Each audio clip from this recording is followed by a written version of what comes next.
Sayyidina Ali bin Abi Thalib radhiyallahu anhu pernah menyampaikan pesan yang sangat penting. Jadilah engkau sebaik-baiknya manusia di hadapan Allah. Jadilah engkau seburuk-buruknya manusia dalam pandanganmu sendiri. Dan jadilah engkau orang yang biasa-biasa saja di hadapan orang lain. Gitu, Fit.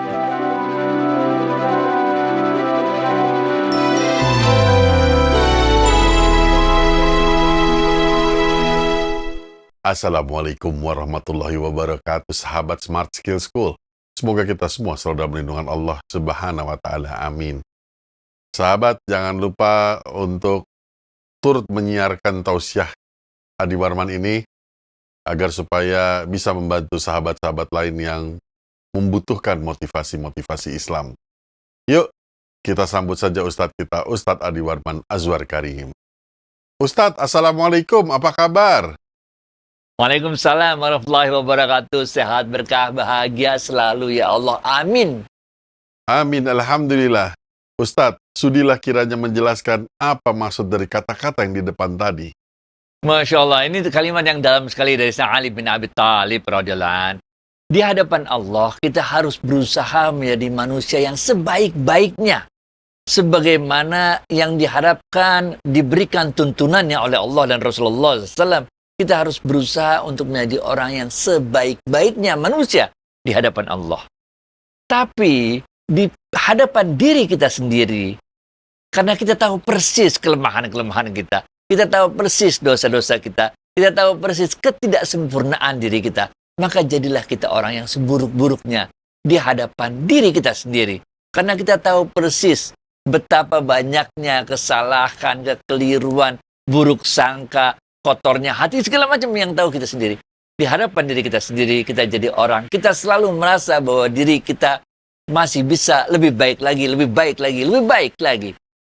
Dan yang ketiga, jadilah kita orang yang biasa-biasa saja di hadapan orang lain, di hadapan manusia lain. Nggak usah merasa kita lebih hebat daripada orang lain, merasa lebih suci daripada pendosa, merasa lebih kaya daripada orang yang miskin. Karena jadi orang biasa-biasa aja. Nggak boleh juga kita merasa rendah diri di hadapan orang yang lebih kaya dari kita. Nggak usah juga kita merasa orang yang patut dikasihani di hadapan orang yang lain. Di hadapan manusia, di hadapan orang lain, kita jadi orang yang biasa-biasa aja. Gitu, Fit. Nah, kebetulan sekali ini berhubungan dengan episode lalu di mana masih banyak orang yang menyembah uang, menyembah kekuasaan. Tapi pertanyaannya bukan itu, Ustadz.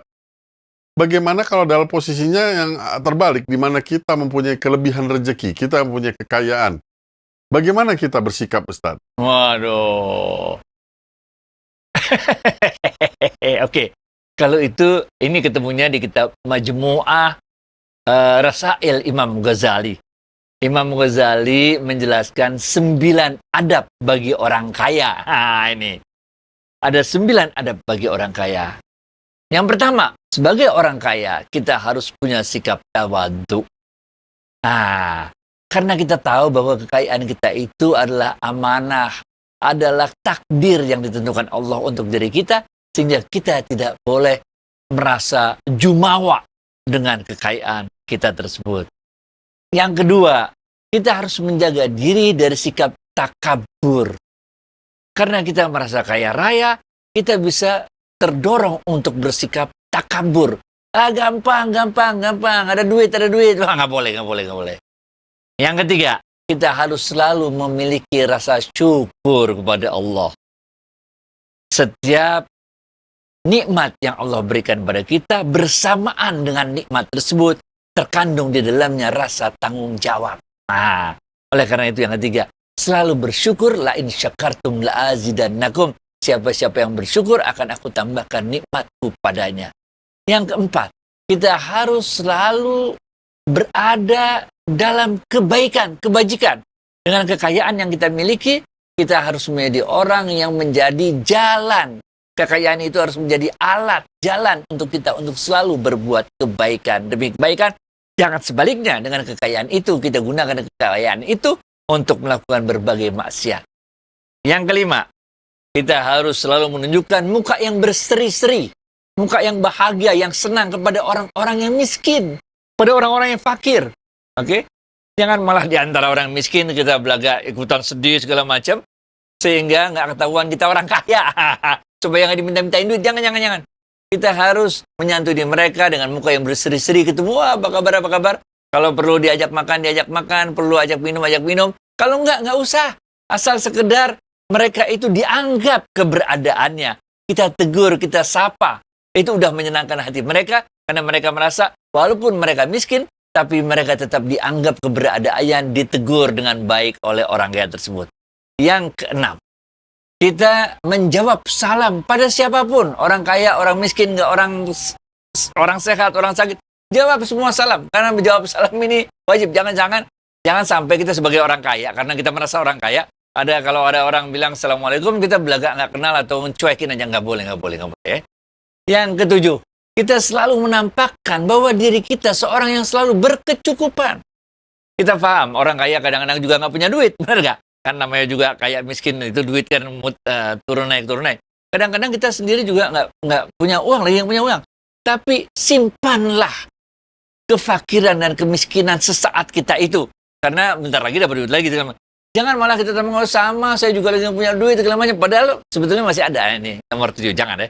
Kita selalu menunjukkan, selalu rasa berkecukupan. Bukan untuk sombong, tapi untuk meyakinkan orang-orang sekitar kita bahwa kita selalu yakin ada Allah yang memberikan rezeki kepada kita pada saat-saat memang kita perlukan. Yang ke-8, kita selalu bertutur kata dengan sopan santun, dengan tutur kata yang memang mencerminkan bahwa kekayaan yang kita miliki itu bukan saja kekayaan lahiriah, tapi juga kekayaan batiniah. Yang ke-9, yang terakhir nih. Kita selalu siap untuk membantu orang-orang yang membutuhkan dalam kebaikan. Nah, sehingga dengan 9 adab inilah Imam Ghazali mengatakan, ini khusus di dalam kitab itu Rasail Majmu'ah Rasail Imam Ghazali itu ada bab khusus ini, adab orang kaya namanya. Nah, disitulah diterangkan 9 adab orang kaya ini, yang kalau 9 adab orang kaya ini kita lakukan, maka kita insya Allah menjadi orang kaya yang diberkahi dan orang kaya yang menyebarkan keberkahan kepada orang lain, sehingga bukan saja orang-orang miskin senang bergaul dengan kita, orang kaya pun senang bergaul dengan kita. Gitu, Fit. Baik, Ustadz. Tapi Ustadz juga tahu dong kalau kita berlebih, kita mempunyai lebihan rezeki lah. Banyak juga orang yang suka memuji-muji dan berlebihan. Kadang-kadang sebenarnya kita sudah di pinggir jurang, tapi dibilang hebat-hebat terus. Dan akhirnya kita terperosok juga ke dalam jurang. Ustadz, bagaimana kita menyikapinya, Ustadz? Ini hati-hati. Ini agak berat berarti pembahasannya kali ini nih. Ini adanya di kitab Futuhal Ghaib. Ini kitab yang ditulis oleh Syekh Abdul Qadir Jailani. Dalam kitab tersebut, Syekh Abdul Qadir Jailani memberikan kita satu pesan yang luar biasa. Bergaulah kalian dengan orang kaya dengan sikap penuh kemuliaan. Dan bergaulah kalian dengan orang miskin dengan sikap sopan santun. Kalau kita gaul sama orang kaya, kita tunjukkan kemuliaan kita. Jangan minta-minta. Jangan gaul sama orang kaya, nempel mau pansos, panjat sosial. Bener gak? Mau minta supaya dapat kecipratan, supaya dapat ikutan fasilitas-fasilitas yang dimiliki oleh orang kaya. Jangan. Bergaul dengan orang kaya dengan sikap kemuliaan. Kita jaga diri kita. Jangan minta-minta. Bener gak? Jangan itu nempel-nempel biar ikutan dapat segala macam fasilitas dan kehormatan yang dimiliki orang kaya tersebut. Sebaliknya, kalau kita bergaul dengan orang miskin, maka tampilkanlah, bergaulah dengan mereka dengan sikap sopan santun.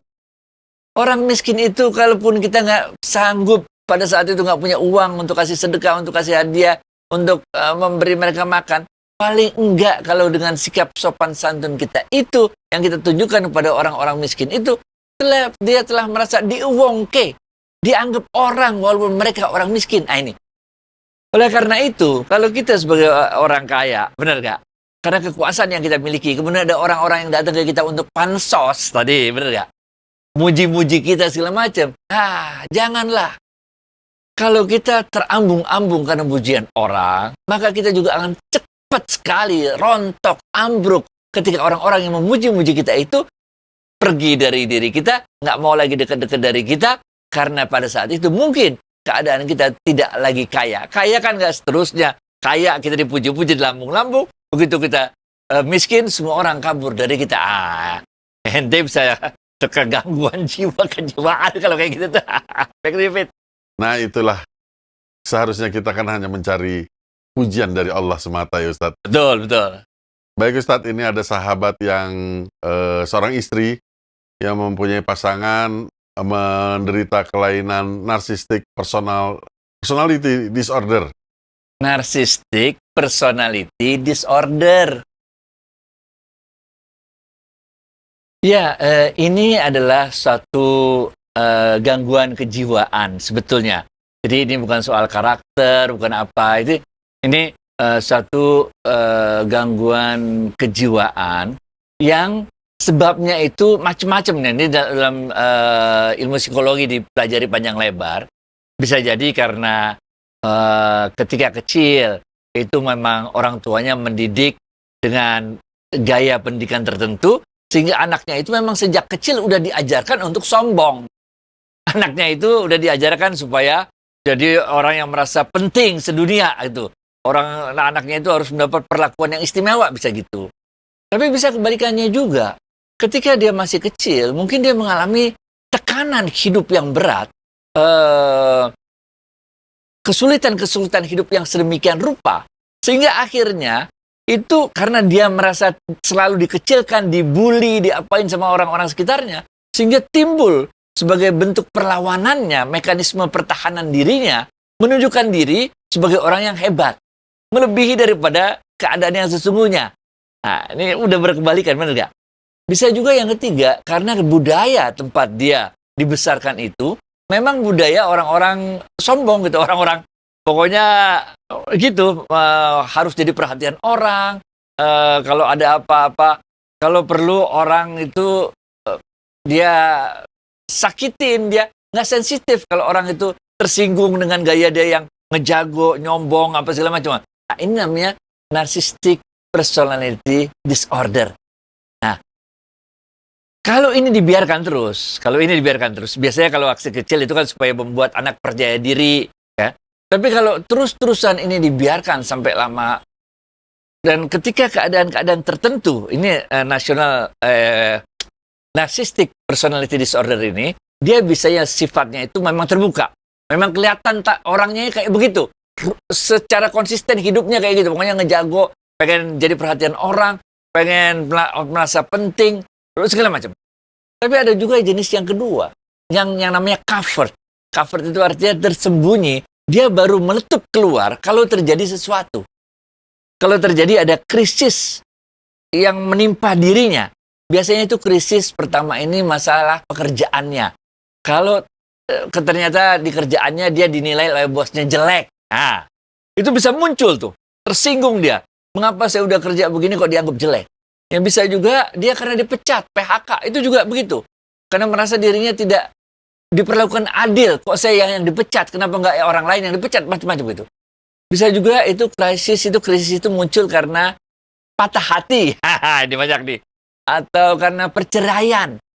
Ini juga bisa membuat dia muncul tuh sifat-sifat narsistiknya sebagai mekanisme pembelaan dirinya. Emang gue suami yang begitu buruknya ya? Emang gue istri yang begitu pendosanya ya? Udah semua macam-macam. Narsistiknya muncul tuh, bener. Dan hal-hal lain yang bisa muncul misalnya ketika kita mulai beranjak usia lanjut, kemudian anak cucu dengan kesibukannya masing-masing mulai pergi, kita yang tadinya punya power di kantor sekarang makin lama makin nggak ada. Ini semua bisa menimbulkan yang tadinya tersimpan dengan baik, tapi sifat-sifat narsistik itu muncul belakangan pada saat-saat krisis dalam kehidupan kita itu berjalan. Kalau kita yang mengalaminya sendiri, oke, itu ada ilmunya. Ikutlah terapi. Bergaulah dengan orang-orang baik. Ingat tombo hati, benar gak? Gaul dengan orang-orang baik. Kita introspeksi diri sendiri, syukuri, pakai ilmu 9 hal Imam Ghazali itu juga bisa ya. Sekarang bagaimana kalau kita menjadi pasangan dari orang yang mempunyai narcissistic personality disorder? Nah, ini ada 6 hal. Oke, pelan-pelan ya. Yang pertama, kita harus menyadari bahwa kita tidak bisa merubah sebagai istri ataupun suami. Kita tidak bisa merubah pasangan kita itu dari sifat-sifat narsis itu menjadi orang yang tidak narsis. Nggak bisa. Karena yang bisa merubah diri adalah orang itu sendiri. Tugas kita sebagai pasangan hanya mendampingi orang tersebut agar dia bisa sedikit demi sedikit mengurangi sifat-sifat narsisnya itu, karena sebetulnya sifat narsisnya itu akan merugikan dirinya sendiri terutamanya. Yang kedua, kita harus tetap tenang dan jangan ambil hati kalau pasangan kita yang narsis itu, orang narsis ini suka marah-marah karena apa-apa dia pengen mana itu, ini kenapa gini, ini kenapa gitu, bener-bener. Pokoknya dia aja yang harus diperhatiin, itu dia aja. Nah, kalau dia lagi marah-marah kayak gitu, udah tenang aja, okay? Dan jangan masukin ke hati, karena kita tahu sebetulnya pasangan kita itu bukan itu maksudnya. Tapi memang dia tidak bisa mengendalikan keadaan jiwanya itu, sehingga muncullah sifat-sifat narsisnya itu. Oke? Yang ketiga, kita harus membuat batas. Batas tentang kesehatan diri jiwa kita sendiri. Orang-orang yang narsis itu sangat mudah menyalahkan pasangannya. Bahwa ini semua karena pasangannya. Bahwa ini gitu-gitu. Nah, kita harus jaga batas. Sehingga kita sendiri tidak ikut tersakiti dengan sifatnya itu. Tadi kita nomor 2 kan, kita tenang, jangan masukin ke hati. Nah, ini kita harus tahu, kita buat batasnya. Di mana orang itu, kita harus bilang stop sampai di situ aja. Kita nggak boleh ngikutin semua maunya dia. Karena orang narsis itu punya banyak sekali mau, dan kita akan ditekan olehnya supaya mengikuti semua maunya. Kita harus punya batas. Nggak bisa, walaupun itu nggak bisa. Karena kalau kita ikutin terus, bukan aja itu merusak diri kita, karena kita merasa ditekan, tapi juga itu merusak diri dia. Karena dia kalau bisa menekan kita, dia akan coba tekan orang lain lagi. Bayangkan kalau orang lain tersebut, tentu bukan pasangan, bisa sakit hati. Oh, hati-hati. Ntar kalau dia doa, repot hidup kita, bener gak? Yang berikutnya, yang keempat, kita harus menjaga diri kita sendiri. Orang narsis ini biasanya suka ngeghost tuh, kalau orang Indonesia bilang tuh, suka ngeghost tuh. Dia suka bilang gini, kan kamu dulu bilang gitu. Kan kamu dulu bikin gini, bener gak? Padahal sesuatu itu nggak pernah kita katakan. Padahal sesuatu itu nggak pernah kita lakukan gitu. Iya, dulu kamu gini. Gue inget kok. Kejadiannya tuh tengah hari itu. Lu bikin gini. Lu pakai begini.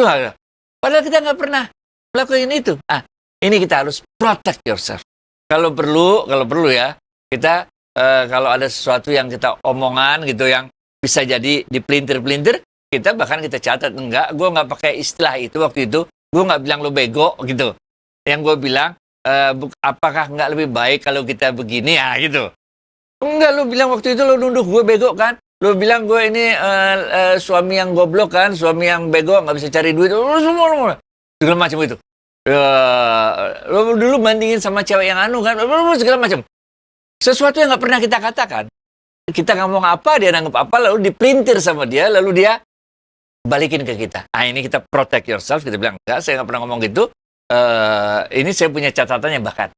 Yang kelima, kadang-kadang karena kita hidup terus-terusan tiap hari dengan pasangan yang narcissistic personality disorder, kadang-kadang kita sendiri juga perlu mendapatkan terapi. Karena kita udah nggak tahan, udah hidup kok kayak begini sih, bener ya? Bener ya? Nah, itu jangan pernah menyerah. La yukallifullahu nafsan illa wus'aha. Allah udah atur sedemikian rupa. Jalanin aja hidup terus. Itu ibadah bagi kita. Menampingi orang yang mempunyai NPD tersebut. Jangan lupa kita selalu bergaul dengan lingkungan yang baik, yang selalu menguatkan kita. Jangan dengarkan bisikan-bisikan setan yang mengatakan, Ngapain sih lo mau masih terus aja lo mau jadi pasangannya dia? Udah tinggalin aja dah. Hidup lo nggak happy banget semenjak lo kawin sama dia atau semenjak suami lo itu pensiun, kok hidup lo jadi tambah tua gini? Jangan gitu ya. Yang berikutnya yang keenam, yang terakhir, orang-orang NPD itu kadang-kadang karena sedemikian rupa, dia udah marah sini, marah itu, apa segala macam, semua udah ada. Nggak juga. Dia bisa ada kemungkinan menyakiti dirinya sendiri. Karena dia merasa sedemikian rupa lah. Upaya dia untuk menutupi kelemahannya udah nggak bisa. Neken orang sendiri nggak bisa. Kadang-kadang dia menyakiti dirinya sendiri dengan melakukan hal-hal yang bodoh. Na'udzubillah bin zalik. Ini kalau di beberapa kasus, bahkan orang-orang NPD ini bisa terdorong untuk upaya bunuh diri. So, jadi 6 hal inilah yang kadang bisa kita jadikan pegangan, mudah-mudahan dengan selalu mengajak, mengingat kepada Allah. Ini penting. Kembalikan segala sesuatunya pada Allah, mudah-mudahan dengan kebersihan hati. Ingat Imam Ghazali waktu itu pernah kita bahas 3 cara mendapatkan ilmu laduni. Pertama, hati yang bersih, jangan iri sama orang, jangan dendam sama orang. Yang kedua, kita lakukan riyadhah, yaitu riyadhah yang sifatnya mujahadah, kendalikan hawa nafsu kita. Riyadhah yang sifatnya muraqabah, yaitu kita selalu merasa diawasi oleh Allah. Dan yang ketiga, kita lakukan tafakkur. Dengan cara-cara ini mudah-mudahan orang NPD ini tidak bisa kita ceramahin, tapi dengan kita selalu ajak dengan lingkungan yang baik, dan kita kasih contoh orang yang normal itu kayak apa. Mudah-mudahan Allah memberikan pertolongannya, keberkahannya, sehingga Allah akan meringankan cobaan yang kita hadapi ini. Baik to you, Fit. Baik, semoga jawaban Ustadz tadi dapat membantu sahabat kita dalam merawat pasangannya. Semoga tetap dalam keadaan sehat, barokah, dan bahagia. Ustadz, terima kasih atas waktu dan tausiahnya. Assalamualaikum warahmatullahi wabarakatuh. Waalaikumsalam warahmatullahi wabarakatuh.